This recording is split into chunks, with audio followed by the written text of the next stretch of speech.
Railway Koduru స్థానిక tollgate వద్ద రీలే నిరాహార దీక్షలో భాగంగా ఈ రోజు ఆటో నగర్ డెవలప్మెంట్ అసోసియేషన్ వారు దీక్షలో కూర్చోవడం జరిగినది. రాయచోటి వద్ద అన్నమయ్య జిల్లా ముద్దు అనే నినాదంతో కార్యక్రమాన్ని మొదలు పెట్టడం జరిగింది. రాజంపేటను అన్నమయ్య జిల్లాగా ప్రకటించేంత వరకు దీక్షలు జరుగుతాయని తెలిపారు.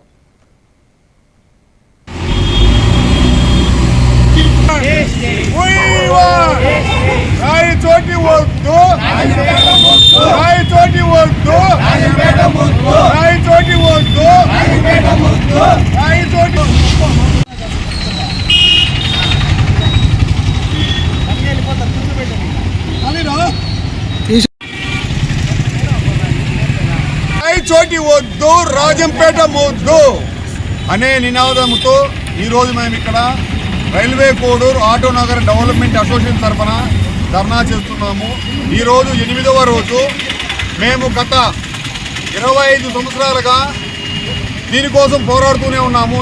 అప్పటి వైసీపీ నాయకులు జగన్మోహన్ రెడ్డి గారు ఆయన గవర్నమెంట్లో రాయచోటిని జిల్లా కేంద్రంగా చేసినారు. ఏ విధంగా రాయచోటిని జిల్లా కేంద్రం చేసినారో మాకైతే తెలియట్లేదు. రైలు ఫెసిలిటీ లేదు, ఫ్లైట్ ఫెసిలిటీ లేదు, బస్సు సౌకర్యం కూడా సక్రమంగా లేదు.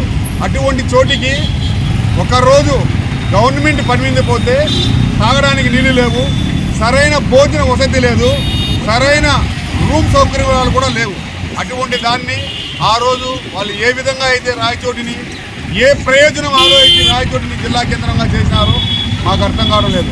మేమైతే ఇప్పుడు బీజేపీ, తెలుగుదేశము, జనసేన గవర్నమెంటు, చంద్రబాబు నాయుడు గారు